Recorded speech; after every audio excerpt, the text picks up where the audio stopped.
வணக்கங்க. ஸ்ரீ கிருஷ்ணா ஜோதி நிலையத்திலிருந்து ஈரோடு ஜோதிடர் முனியாண்டி. 1/1/1995 ஆண்டு பிறந்த ஜாதகத்துக்கு உண்டான பலன்கள பார்க்கலாங்க.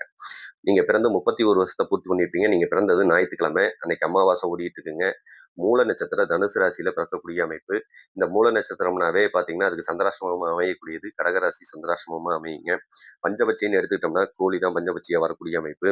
குபேர புள்ளின்னு பார்த்தோம்னா, ரோகிணி நட்சத்திரம். அதிர்ஷ்ட புள்ளின்னு பார்த்தோம்னா, அசுவினி நட்சத்திரம் மேசராசி. துரதிர்ஷ்ட புள்ளின்னு பார்த்தோம்னா, ரோகிணி நட்சத்திரம் ரிஷபராசிங்க. அதிர்ஷ்ட புள்ளி அசுவினி நட்சத்திரம் மேசராசி. தசைன்னு நம்ம எடுத்துக்கிட்டோம் அப்படின்னு சொன்னோம்னா, ஓடிட்டு இருக்கிறது பார்த்தீங்கன்னா, மூல நட்சத்திரம். அப்பனா பிறக்கும்போதே கேதுவோட சாரத்துல நீங்க பிறந்திருப்பீங்க. சரி, அப்பனா நமக்கு இந்த ராகு கேது தோஷம் இல்லாம இருந்தாவே ஓரளவுக்கு பாதிப்புகள் குறைஞ்சிருக்குங்க.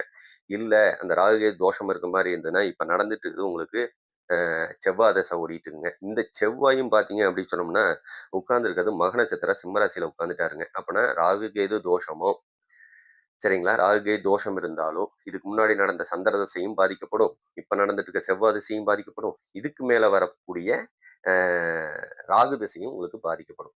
அப்பன்னா ராகு, கேது தோஷம் இருந்ததுன்னா, கம்பல்சரி பார்த்தீங்க அப்படின்னு சொன்னோம்னா, 1 திருமணத்த பண்ண விடாது. உங்கள பொறுத்தளவுக்கு 1/1/95ல பிறந்தவங்களுக்கு, திருமணத்த ஒண்ணும் பண்ண விடாது. திருமணம் பண்ணுனா சேர்ந்து வாழ விடாதுங்க. அப்படியே சேர்ந்து வாழ்ந்தாலும், ஆண் வாரிசு பிறந்துச்சுன்னா, அதுவும் சேர்ந்து வாழ விடாதுங்க. சரிங்களா? அப்பன்னா வேண்டாத சண்டை, பிரச்சனை, பிரிவுல போய் முடியக்கூடிய அமைப்பு.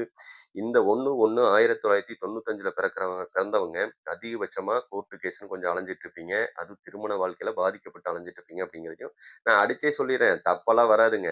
என்ன காரணம்னா, ஒரு சில பேரு லக்னம் மாறும்போது வேணா யோகமா இருக்கும். நான் சொன்ன லக்னத்துல பிறந்தவங்க, அதாவது ராகு, கேது தோஷம். எந்தெந்த லக்னம்னு வேணா சொல்லிடலாம். சரிங்களா? மீன லக்னம், மேச லக்னம். இவங்களும் பாதிக்கப்படுவாங்க. அடுத்தது கன்னி லக்னம், துலாம் லக்னம். இந்த 4 லக்னத்துக்காரங்க முழுசாவே பாதிக்கப்பட்டிருப்பீங்க. அது விதி பலன் அப்படிங்கிறதையே நான் சொல்லிருவேன்.